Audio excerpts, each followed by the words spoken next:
sejam muito bem-vindos. Meu nome é Alexandra Viana, eu sou executiva de marketing e vendas e me sinto honrada de estar aqui hoje com vocês para apresentar esse podcast Caminhos para o Sucesso.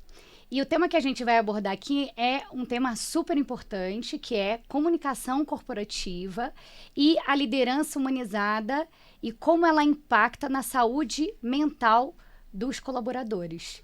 E claro, para falar sobre esse tema, a gente trouxe uma especialista, Cris Cassis. Obrigada, Cris, por estar aqui conosco hoje. Obrigada. A Cris, ela tem mais de 25 anos, ou aproximadamente isso, de experiência. Ela é uma executiva de comunicação corporativa e autora do livro Do Ordinário ao Extraordinário. Então, antes da gente começar, Cris, queria que você falasse um pouco sobre você, falasse sobre a sua trajetória profissional e como foi que esse tema, né, de gestão humanizada chegou até você nesses seus anos de experiência e se o livro ele teve alguma ligação com o tema. Legal. Obrigada, Lê, muito bacana estar aqui e assim, tão honrada quanto, porque uma profissional como você, aí, de tantos anos de experiência em marketing, só soma, a gente só tem a somar aqui, espero que a gente contribua muito para quem está assistindo a gente. Super. Lê, desde pequena, sabe aquela coisa de quando você está na escola? E aí o professor fala assim, nossa, essa menina fala pra caramba, ou, nossa, ela escreve bem. E aí eu sempre soube que de alguma maneira eu estaria na área de comunicação. E de fato, assim, eu gostava muito de escrever, eu tinha muita facilidade de falar, de conversar, então acho que isso veio como uma coisa muito natural, assim. A comunicação corporativa é algo que está há mais de 25 anos aqui na minha vida, é algo que eu adoro e vim trazendo durante toda a minha trajetória profissional aí, passando por grandes empresas e sim, passando por essas grandes empresas, a gente conhece o melhor e o pior das empresas e das pessoas. Perfeito. Então não tinha... Porque o mundo corporativo também é feito por pessoas. É feito de pessoas, é isso, não tem como fugir. E aí, conhecendo as pessoas um pouco mais, a forma de liderança, os comportamentos e etc., isso naturalmente acabou me levando para o livro. Porque a gente entende o que dá certo e o que não dá certo, as nossas próprias vivências nos ajudam a identificar o que faz bem, o que faz mal, o que me impulsiona, e o livro me trouxe um pouco dessa reflexão. Mas ele veio num momento, Alê, em que a gente estava em plena pandemia. Então, a reflexão que eu já vinha fazendo ao longo da minha carreira de que o trabalho não precisa ser um fardo, de que conviver com as pessoas no trabalho pode ser bom. Deve, né? Deve ser bom, exatamente. Veio num momento em que a gente estava refletindo muito sobre a vida. A morte estava muito perto da gente, né? A gente acabava sabendo de uma pessoa aqui ou outra ali. E, naturalmente, a gente acaba refletindo sobre o que é valoroso de verdade na vida da gente. O que tem valor na vida da gente. E o livro nasceu daí. Então, o livro é uma grande reflexão sobre o mundo corporativo, sobre as nossas interações, como é que a gente encontra propósito dentro do mundo corporativo. Eu ia te falar isso, né? Porque hoje a gente ouve muito as pessoas falando sobre o propósito. E eu acho que o teu livro, ele fala exatamente sobre isso, né? Então, como é que as pessoas encontram significados fazendo uma coisa que elas sentem que tem valor, né? Exato. Não só uma questão de, eu preciso pagar minhas contas, Exato. Mas como é que isso me preenche, Exato. Né? É por isso, o nome do livro é Do Ordinário ao Extraordinário, já diz muita coisa. Eu costumo dizer que a gente precisa encontrar no ordinário do nosso dia a dia, porque o ordinário não é uma coisa ruim, Perfeito. O ordinário é o comum. Essa palavra é vista erroneamente como algo que não é bom, mas o ordinário é o nosso dia a dia. Mas como é que a gente encontra dentro do nosso ordinário aquelas situações em que a gente pode transformar em extraordinário? Então, talvez, no nosso mundo do trabalho aqui, no meu core, que é comunicar, por exemplo, eu não vou encontrar em toda a comunicação algo que me realize ou que esteja convergindo com o meu propósito. Não necessariamente. Mas aquele momento em que eu vou fazer uma ação voluntária dentro da empresa de de mentoria, por exemplo, aquele momento de mentoria com o meu colega de trabalho vai me trazer uma grande realização, vai convergir com o meu propósito de ajudar o outro. Então, o livro passa por tudo isso. Perfeito. E aproveitando esse gancho, como é que a comunicação corporativa, ela se conecta com o bem-estar e a saúde mental dos colaboradores? Essa é uma pergunta essencial, assim, acho que ela é fundamental para poder entender que a área corporativa ela tem uma capilaridade muito grande. Ela é vista como uma área de passar informação, pura e simplesmente, vamos disseminar informação, e não é isso. A área tem, sem dúvida alguma, né, um papel muito importante de disseminar informação. A gente faz isso a diversos stakeholders, a gente faz isso por meio de inúmeros canais. Então, a gente pode falar com a imprensa, a gente pode falar com influenciadores, a gente fala no mundo digital, a gente pode gerenciar uma crise, mas a gente fala com colaborador também. Então, quando a gente fala com um colaborador, ali sim tem algo fundamental no que diz respeito à saúde mental. Eu acho que a empresa, isso também fala sobre cultura da empresa. A empresa tem essa cultura de dizer quais são os seus pilares, o pilar da sustentabilidade, o pilar da gestão humanizada. Quais são os pilares dessa companhia? A comunicação interna tem esse papel importante de disseminar isso, de bater esse martelinho ali o tempo inteiro, falando para quem trabalha dentro da empresa quais são os pilares da companhia. Isso pode acontecer de inúmeras maneiras. Então, estamos falando de uma empresa transparente, por exemplo, uma empresa que se comunica abertamente com seus colaboradores e tem um evento, um town hall, por exemplo, em que você junta todos os seus colaboradores e passa quais são os resultados do trimestre, de vendas, que seja de engajamento, por exemplo. A empresa que faz isso, ela diminui, e aí vem o papel importante da comunicação corporativa, de disseminar isso, ela diminui exponencialmente o estresse daquele funcionário, daquele colaborador, a ansiedade dele. Poxa, a empresa está dando resultado. Tá bom, meu emprego está garantido. Tem um pouco disso. Perfeito. E se também não está dando resultado, é importante que se saiba, né? Não está dando resultado, mas temos um plano para isso. Exato. Então, a transparência para reduzir a ansiedade, né? Exato. E isso passa pelos líderes, porque não é só a empresa jogar aquela informação ali, e aí entra outro papel importante da comunicação corporativa, que é treinar os líderes. Treinar os líderes para passar a informação da maneira correta. Então o resultado não tá legal, né? A gente vai ter que fazer o que agora? Quais são as metas? Quais são os próximos passos para isso? Perfeito. Agora, o líder precisa ter uma comunicação consciente, uma comunicação empática, porque nem sempre a gente vai estar falando de um momento bom. Perfeito. Né? Cris, então, quando você fala, achei bem interessante você colocar isso, porque dentro da minha experiência, era sempre essa coisa da área de comunicação daqui para a porta para fora. E o que você está me trazendo aqui é que realmente tem um papel muito estratégico, né, da porta para dentro. E aí eu queria que você explorasse um pouco mais sobre liderança, né? Então, o que eu sinto hoje é que comunicação acaba sendo sempre, né, um problema em grandes corporações, né? Então, um problema em que sentido? As corporações são grandes, as áreas trabalham focadas em entregar os seus resultados e muitas das vezes, né, com a correria do dia a dia, eu não tenho tempo para saber o que a área que está sentada ao meu lado está fazendo. Exato. Então, como é que você entende que a área de comunicação corporativa pode auxiliar dentro desse processo? Não, é muito importante, né? Porque a área de comunicação corporativa é aquela área que pode conectar. É uma área de conexão.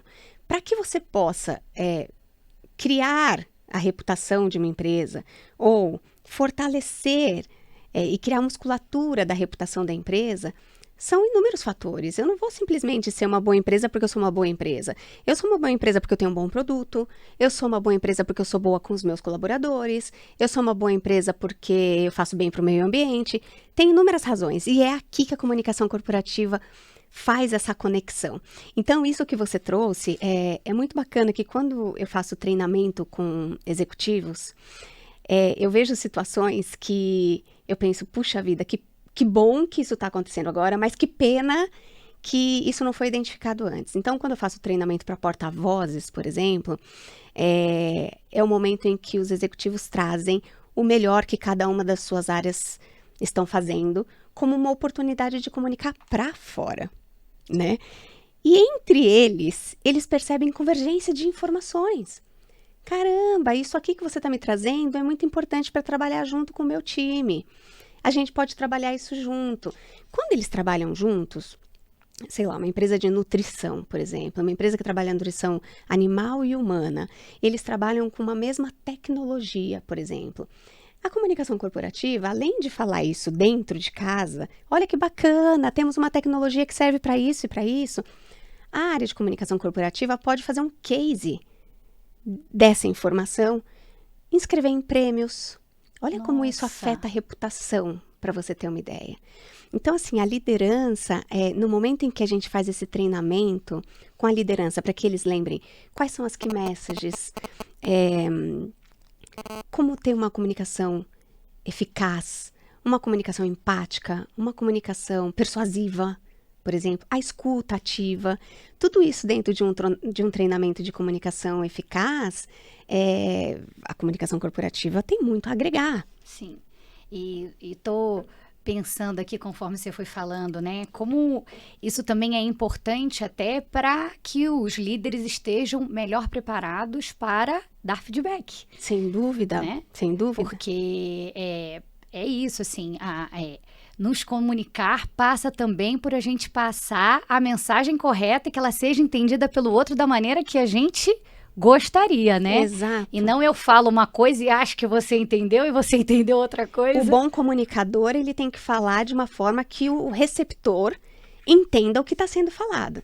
Então, o feedback já é uma palavra curiosa, né? Eu estou falando para você e eu preciso entender se você entendeu o que eu estava dizendo. Né? O feedback tem um pouco disso, é bem importante. E acho que tudo passa pelo treinamento do líder. Muito legal. E claro, quando a gente fala de líderes melhores, isso traz um impacto também no engajamento corporativo, né? Então, como é que a gente sabe, assim, claro, que quando a gente fala de engajamento, a gente pensa logo, benefício, plano de carreira, Sim. Né? Mas imagino que tem mais coisas por aí. Então, explica um pouco pra gente aí como é que a gente pode medir um pouco melhor e influenciar através da comunicação corporativa o engajamento interno.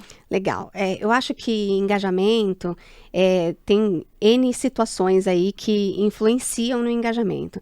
Mas você sabe que a principal razão de demissão hoje, os estudos apontam isso, são pessoas que fogem de um ambiente tóxico. O que é um ambiente tóxico? É aquele em que você não produz bem, é aquele em que seu bem-estar está afetado, é aquele em que você não tem uma relação com as pessoas onde você está, no ambiente em que você está trabalhando, boa, tranquila, leve, fluida. Né? Então, eu acho que esse é um dos principais pontos aí de pedido de demissão. Então, você precisa trabalhar nesse ambiente. Isso é muito importante. Mas quando a empresa tem uma cultura organizacional positiva, ela é determinante para o contrário, que é para você atrair, reter, fidelizar um bom colaborador, para que ele esteja com você. E o outro ponto que eu acho que é muito importante é a convergência de propósito. A gente falou aqui, né? As empresas que têm propósitos que convergem com os seus, você vai estar num ambiente melhor. Tudo isso passa pelo que a gente estava falando há pouco da comunicação corporativa. Tem uma pesquisa da School of Life com a Robert Half, que é muito bacana, e eles apontam que 45% das pessoas que se dizem infelizes no trabalho, elas dizem que elas se sentem infelizes porque elas não encontram um propósito onde elas estão. Olha que coisa curiosa, né? Então, assim, olha quanta coisa por onde passa o engajamento. Eu falo muito disso no livro, muito, porque você não pode buscar o teu engajamento ou terceirizar a tua felicidade no que a gente citou aqui há pouco, que é o salário, é o chefe, ou é o carro, que é o benefício da empresa. Não dá para você terceirizar esse tipo de coisa. Você tem que ser feliz ou se sentir realizado por você. Você tem 8 horas de trabalho num ambiente em que você precisa se sentir feliz. Então, parte disso é responsabilidade sua. A gente não pode responsabilizar a empresa por isso. Então, eu falo muito disso no livro. Onde é que você vai encontrar no teu ordinário aquilo que te motiva, aquilo que te faz feliz? Então, o engajamento, olha quanta coisa, né? Mas antes de qualquer coisa, tenha consciência, sua autoconsciência de que não terceirize o teu engajamento. Isso é um ponto. Eu acho que outra coisa que é muito importante, tem um estudo aqui que fala, que eu acho que é muito bacana, e aí você trouxe logo na sua pergunta, que é sobre os líderes, né? Esse estudo, que também é da Robert Half, eles falam que 76% dos que se sentem engajados, eles identificam que eles têm uma liderança empática. E a gente volta para o tema anterior, Ale, que é como é que a gente treina a liderança. Só que antes de qualquer coisa, a gente tem que ter uma cultura da empresa que permeie tudo isso. A partir do momento que a empresa tem essa cultura, você consegue treinar a sua liderança para isso. Perfeito. Acho que faz... O engajamento é composto de muita coisa, né? Muito bom. Eu trouxe aqui também um dado que eu achei interessante, que como a importância do reconhecimento também faz parte do engajamento e da retenção dos talentos, né?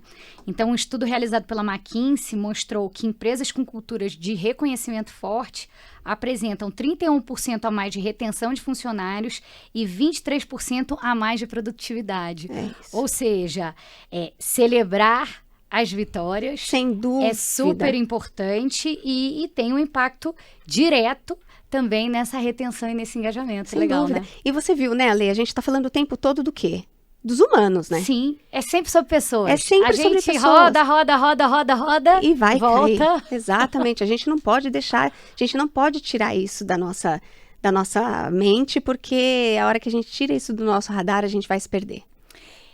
Bem, eu acompanho a sua trajetória profissional há muitos anos e sei que você tem uma forma muito particular de ver a atuação da liderança.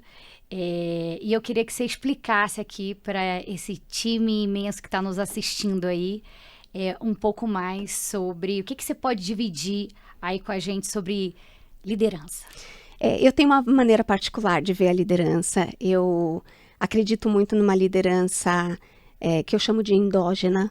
É uma liderança em que emerge o que é interior do ser humano nesse ambiente corporativo, que tem muito foco nos valores, nos fortes valores internos, na autoconsciência de cada um e que respeita essa individualidade de cada um com uma soma, quando você está falando de um time, de uma equipe.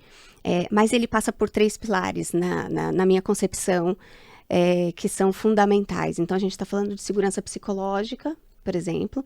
Segurança psicológica é um tema... Bom, esse tema é um tema que valia um outro podcast. Mas para dar uma ideia do que a gente está falando, a segurança psicológica é algo que passa por você, pelos seus colaboradores e todo mundo dentro da empresa, ter a liberdade de falar o que pensa, expor as suas ideias, discordar. Errar. Exato, com todo cuidado. Claro. A gente não está dizendo que você vai lá e pode fazer o que você quiser. Mas tá tudo errar bem. Poder dizer, errei e aprendi. Errei porque eu queria inovar. Então, é essa coisa que passa muito pela segurança psicológica, mas tudo isso sem que ela se sinta julgada, sem que ela sofra algum tipo de retaliação ou discriminação. Porque no mundo corporativo tem muito essa coisa do padrão comportamental. Né? Então, você está numa reunião, se você vai expor uma ideia ou expor uma opinião, você vai fazer isso com segurança de que a maioria ali concorda com você. E isso não é segurança psicológica. O silêncio fala muito, Alê. Perfeito. O silêncio fala muito. Então, assim, dentro de uma reunião, você quer entender se seu time se sente seguro psicologicamente? Todo mundo está falando? Né? Alguém teve a coragem de discordar? Ou de colocar uma ideia nova? Segurança psicológica passa por isso. Realmente esse é um podcast muito interessante, porque é um assunto denso. É um assunto denso. Bom, além de segurança psicológica, a gente fala um pouco da espiritualidade corporativa. Quando você desvincula a espiritualidade dos dogmas religiosos. A premissa da espiritualidade é o outro. É cuidar do outro. É o servir. É o servir. Então, tem estudos já que apontam que as empresas que aplicam a espiritualidade ou permitem esse ambiente espiritualizado dentro das suas práticas, elas têm resultados, às vezes, até 30% maiores em finanças, nos seus números. Caramba! Para você ter uma ideia. Então, é algo que precisa ser olhado. E o terceiro ponto é a gestão da felicidade. E gestão da felicidade pode parecer uma coisa muito abstrata, né? Assim, o que é felicidade para um, o que é felicidade para outro. Mas a gente está falando sobre gestão das emoções, sobre a saúde emocional do colaborador, quando a gente está falando de felicidade.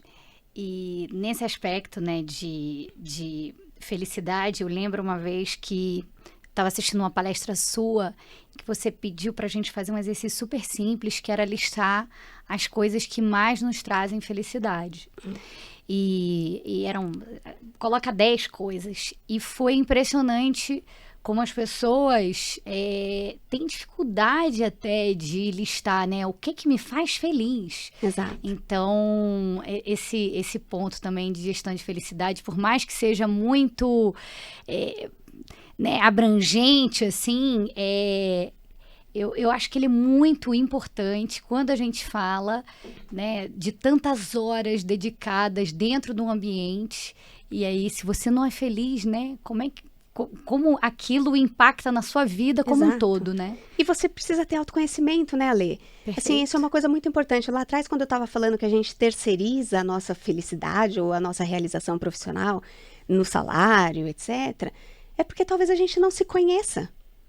Então, o autoconhecimento é fundamental. Mas então isso passa o quê? Para ser um desafio ainda maior para a liderança, porque a liderança precisa se autoconhecer e ter algum tipo de técnica, e aí passa por essa liderança endógena que eu estou dizendo, de conhecer o outro.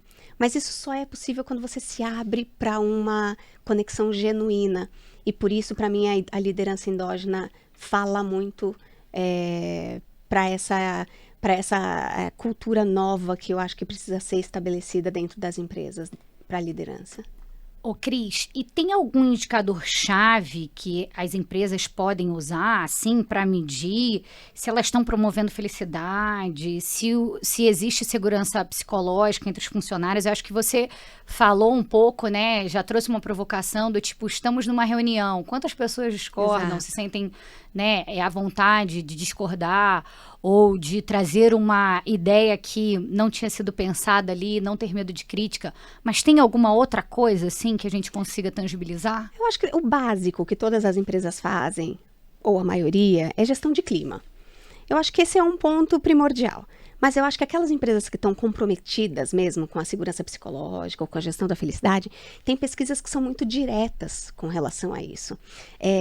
Tacitamente, você consegue observar isso como a gente estava falando. Então, a gente está numa reunião, aquela pessoa está mais quieta, aquela pessoa fala bastante, mas ela resolve ficar mais quieta. Quem é que está de diferente na reunião aqui?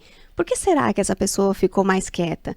Então, tem uma coisa um pouco do olhar do líder para a identificação no time. Mas quando a gente está falando de uma identificação maior, de entender se toda a empresa compreende isso, aí você tem algumas pesquisas que são mais aprofundadas mesmo com relação à segurança psicológica. Você sabe que tem uma pesquisa, eu acho que é da McKinsey, eu tinha anotado aqui, mas é uma pesquisa muito interessante que é da McKinsey. Existe uma divergência tremenda sobre segurança psicológica, sobre o entendimento de segurança psicológica entre corporações e colaboradores. Essa pesquisa apontou que quando foi perguntada para as corporações, para as empresas, para os grandes líderes, se eles abriam esse espaço de segurança para o colaborador, eles diziam, 71% deles diziam que sim. Claro. Sim, nós damos esse espaço. Sim. E quando você identifica isso entre os colaboradores, esse número cai para 27%. Uau. Olha que perigo! É. Então, assim, é difícil, as pessoas precisam olhar para a segurança psicológica, para a gestão da felicidade, para a espiritualidade, como algo que não é intangível. Ele é tangível, você pode buscar isso, pode tecnificar isso. Não, e é tão interessante, né, Cris? Porque é isso, às vezes a corporação, os líderes têm uma intenção, uma boa intenção, mas se não conseguir verificar se o outro entendeu, se captou, se sente seguro, não adianta só a intenção, né? Não vai fluir, não adianta, é isso mesmo. Bem, e vamos falar agora sobre soft skills, porque, né, tem tudo a ver aqui. E a gente sabe que o mundo está cada vez mais preocupado com essas novas tecnologias, com inteligência artificial.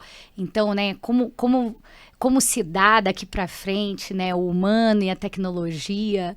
Então, a gente já tratou aqui, né, da importância e que tudo é sobre pessoas. Sim. Então, eu acho que seria importante a gente falar um pouco sobre esse mundo das soft skills.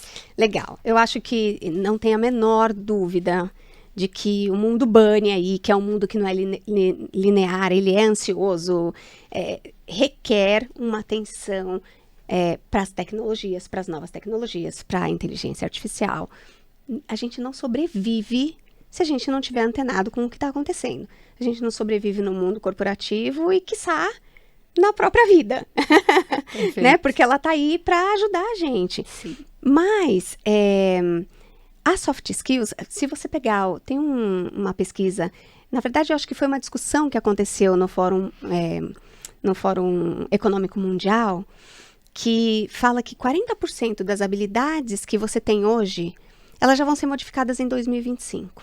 Nossa. Olha que maluquice. Então, assim, a atenção é importante, mas esse mesmo estudo, essas mesmas discussões trouxeram que a principal habilidade que o profissional do futuro vai precisar desenvolver são as relações interpessoais. Olha que maluquice, são as habilidades interpessoais. E a gente está falando do quê? De liderança e influência.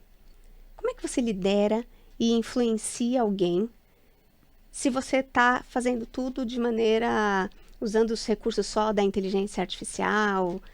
Não dá, não tem como, tem que ter um ser humano por trás. Estamos falando de novo de ser humano. Um pensamento crítico. Você precisa de um pensamento crítico para poder ajudar a tecnologia. Perfeito. A desenvolver a inteligência artificial, a trazer mais recursos para você. A gente tem que usar isso a nosso favor. Criatividade. Alê, se você passar a usar a tecnologia ou a inteligência artificial de maneira errada, você não vai ser mais criativo. Você vai fazer o que as máquinas estão te oferecendo e ponto final.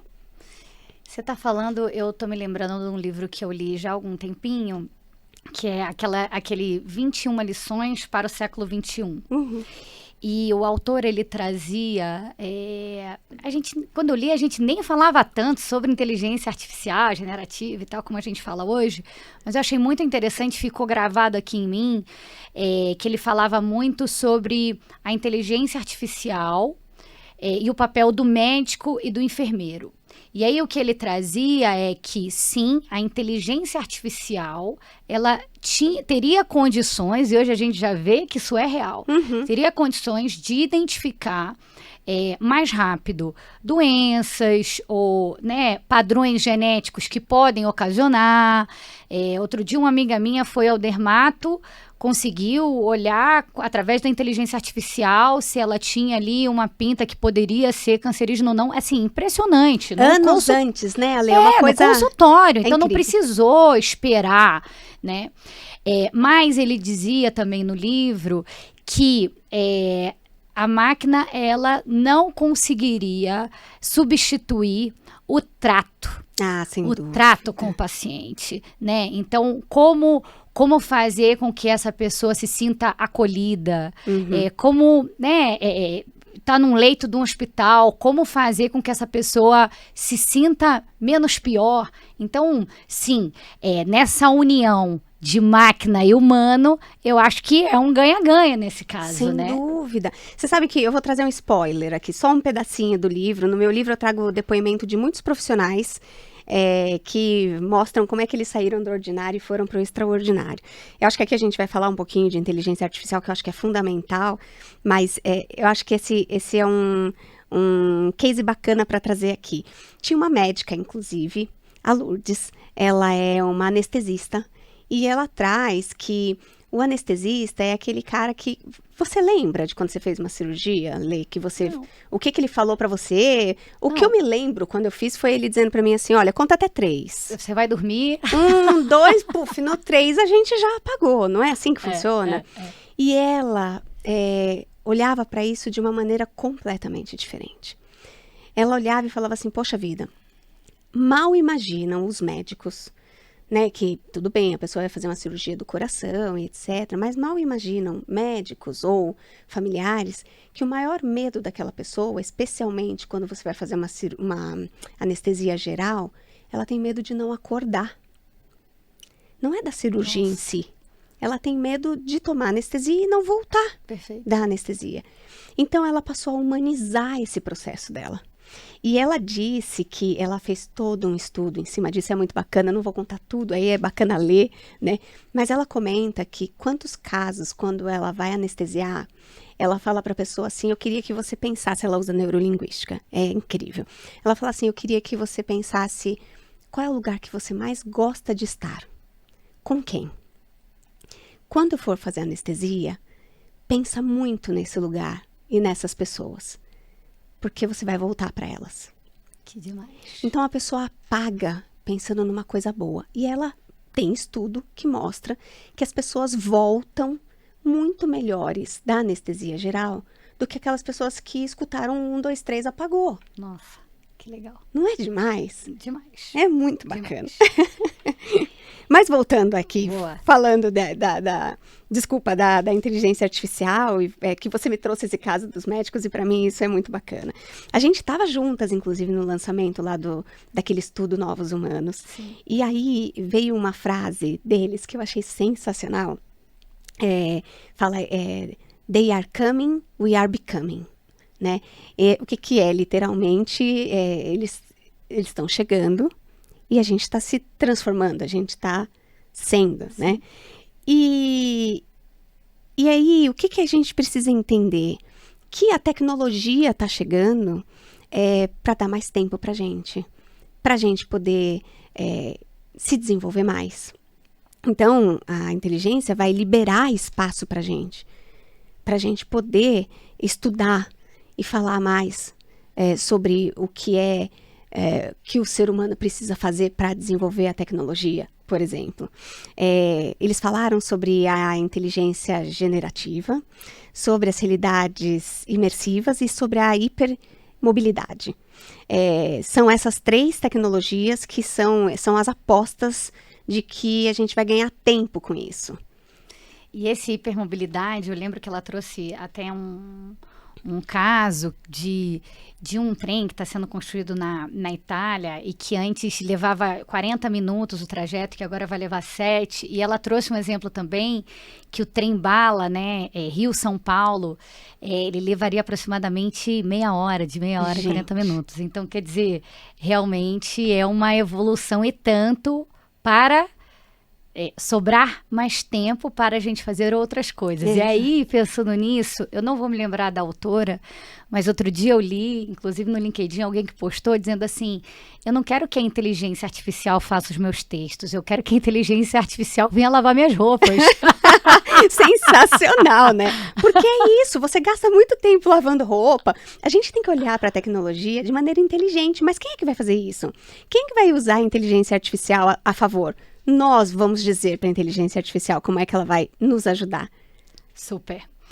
E aí, falando do tempo que a gente vai ter a mais e do aprendizado, eu acho que é importante, assim, quando a gente olha que o mercado de trabalho, ele está vivendo um turbilhão de transformações e de gerações, Sim, né? Então, muito. é a primeira vez, se eu não me engano, que a gente tem de 3 a 4 gerações, No né, mesmo no ambiente. mesmo ambiente de trabalho. Sim, E isso requer, claramente, né, um tipo de aprendizado diferente para se ter sucesso profissional. sim, sim. Então, o que você pode falar um pouco mais sobre essa intergeracionalidade? Que se é assim uma eu posso palavra dizer? até difícil de falar. Você imagina como é, então, conviver com tudo isso, né? Sim. Não, sem dúvida, assim, aquela frase que eu disse, cabe aqui, né? They are coming, we are becoming. De novo, porque assim, eu não sou uma nativa digital, por exemplo. Então, quando você está trabalhando com uma menina, um menino de 20 e poucos anos, eles são nativos digitais. A gente tem muito o que aprender com eles. A forma como eles fazem pode ser muito mais efetiva, muito mais eficaz, muito mais rápida do que a forma que a gente teve que aprender a lidar com o que é digital, né? Então, assim, eu acho que a gente tem que olhar para o outro lado. Quando a gente olhar para o outro lado, então, por exemplo, eu, que sou uma profissional mais sênior, ou, vamos dizer, eu estou falando de idade mesmo. Sênior de experiência e de Sim, idade. exatamente. Então, quando eu estou falando que eu estou trabalhando com uma pessoa que tem a metade da minha idade, o que eu posso colaborar com essa pessoa, né? Resiliência. Não que uma pessoa de 20 anos não possa ser resiliente, mas eu acho que nós, quem passou dos 40 anos, especialmente, a gente viveu uma forma de trabalho completamente diferente do que a gente está vendo hoje. E é muito do que essa nova geração está trazendo, né?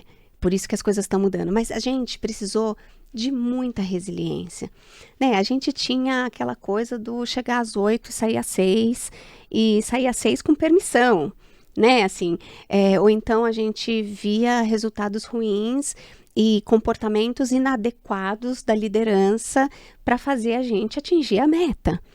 Então, isso tudo fazia a gente stretch e depois voltar, que é o sentido da resiliência. E que essa geração não vem aceitando esse tipo de coisa, o que eu acho incrível, Excelente, né? excelente. Por outro lado, tem situações em que ele vai precisar da resiliência. Então, a gente tem muito para ensinar também. Eu acho que a gente tem que olhar para esse mix de gerações no ambiente de trabalho, muito além da coexistência naquele mesmo ambiente, né? Como é que a gente aprende um com o outro? A troca, né? A troca, eu acho que isso é fundamental. Eu outro dia li uma matéria que dizia que no Airbnb eles fizeram uma implementação de programa chamado Mentoria Reversa, né? Então, a ideia era realmente transformar a cultura organizacional, permitindo que jovens talentos aprendessem com a experiência dos mais velhos, que foi exatamente o que você falou, enquanto os mais experientes absorviam a inovação que era trazida pelos mais jovens, né? E como isso impactou em toda a cultura organizacional. Então, não é uma coisa daqui para frente, né? E um outro dado também que eu vi da BEM é que até 2031, um quarto da força de trabalho global será composta por pessoas com 55 anos ou mais. Exato. A gente está vivendo mais, né? A gente já tem falado muito aí da economia prateada, as pessoas têm falado disso. A gente vai trabalhar mais, então é natural que a gente tenha essa, não sei se eu vou falar certo, a intergeracionalidade. Vai ser muito frequente, vai acontecer muito. E a gente, ele traz muitos benefícios, Ale, porque a gente vai conseguir ter um aprendizado contínuo, porque as gerações vão se alternando, né? Cada vez está entrando uma geração nova, enquanto a gente está ali sobrevivendo e continuando ali no ambiente corporativo, trabalhando. A gente vai ter o benefício de se adaptar às mudanças. É aprendizado para todo mundo. O fortalecimento de equipe, porque É o que eu estava falando, o melhor exemplo para mim vai ser sempre a pessoa ser nativa digital e o outro não ser, né? Quanto você pode aprender? Não dá pra gente dizer que a gente tem que saber tudo e que eu tenho que ser bom em tudo, mas a gente vai ter que aprender a lidar com um ecossistema colaborativo. E é aqui que a gente pega o melhor de cada um que está aqui representado em gerações para poder fazer o nosso trabalho acontecer. Fazer o nosso trabalho acontecer melhor. Perfeito. E isso pode impulsionar, inclusive, a nossa produtividade. Sim, com certeza. Não tenha dúvidas. Então, quer dizer, temos que aprender o tempo todo, né? O tempo todo. O mundo, ele nos desafia a que a gente evolua o tempo inteiro. Exato. Eu sou a favor, a gente está aqui num podcast, eu sou a favor do aprendizado contínuo, né? A gente está falando de long life learning. Então, para mim, assim, você tá na academia, escuta um podcast. Isso vai te fazer aprender. A tecnologia, a inteligência artificial vem e vai ajudar você a ganhar mais tempo. Escuta um podcast, estuda, lê um livro, faz um curso. Puxa vida, eu fico pensando, né? Quantos cursos a pandemia trouxe isso de bom? Quantos cursos EAD surgiram depois que a pandemia veio, porque ninguém podia sair? O trabalho home office, né? Sim. Qual é o tempo que você está ganhando com isso, né? Como é que você pode utilizá-lo melhor? Para mim, aprendizado contínuo sempre, assim, é algo fundamental. Eu sou a louca do estudo, assim, a louca do aprendizado. Eu gosto de todas as formas de aprendizado, seja lendo, seja escutando, seja fazendo um curso. Seja ensinando. Seja trocando figurinha. Isso aqui pra gente é um aprendizado. Sim, claro, claro. Ai, Cris, obrigada mais uma vez, super legal. Imagina. Aprendi aqui um monte de coisa, mas eu acho que seria legal a gente fazer meio que um recap. Acho ótimo. Dos assuntos que foram muitos que a gente conversou Sim, aqui. sem dúvida. Né? Então, vamos deixar aí para o pessoal também alguns tópicos do que a gente tratou aqui hoje. Bem, falando de comunicação corporativa e saúde mental, né? Então, como essa área tão importante, tão estratégica, pode realmente influenciar, não só internamente como externamente, como tem ligação direta com a saúde mental, certo? Sem dúvida. Como basear a liderança em valores internos para melhorar o bem-estar e o engajamento da equipe. Perfeito. Falando de gestão humanizada, liderança endógena, eu adorei esse termo. Foi você que criou esse termo, Cris? Fui eu que criei esse termo. Maravilhoso, gente. Vocês vão ouvir ainda muito sobre liderança endógena, hein? E como é que a gente baseia essa liderança em valores internos para melhorar o bem-estar e o engajamento da equipe? É exatamente isso. Falamos também de soft skills. Isso. Como é que a gente pode desenvolver as habilidades interpessoais para que a gente se destaque num futuro cada vez mais tecnológico. E falamos da intergeracionalidade, né? Como é que a gente promove a colaboração entre as gerações para impulsionar a inovação e a adaptabilidade da equipe. Eu acho que é um ponto importantíssimo aqui. E falamos de long life learning. Como é que a gente investe em aprendizado contínuo para garantir adaptação e crescimento profissional. Nós falamos de comunicação corporativa e aqui eu acho que eu falei um pouco da gestão humanizada antes de falar da comunicação corporativa. Como é que a comunicação corporativa age de maneira estratégica para reduzir o estresse e fortalecer a cultura corporativa? Perfeito. Bem, espero que vocês tenham gostado. Obrigada, Cris, mais uma vez. Obrigada, Lê. Volta, o tema é muito importante. Se faltou alguma coisa, se ficou com dúvida, volta alguns minutinhos e você vai conseguir acompanhar. Ou escrevam pra gente também, né? Exato. Então a gente vai deixar nossos contatos aí, caso vocês precisem se aprofundar em alguma coisa, a gente vai estar super à disposição de vocês. É isso. Obrigada. Obrigada. Obrigada, Lê. Nossa, faltou...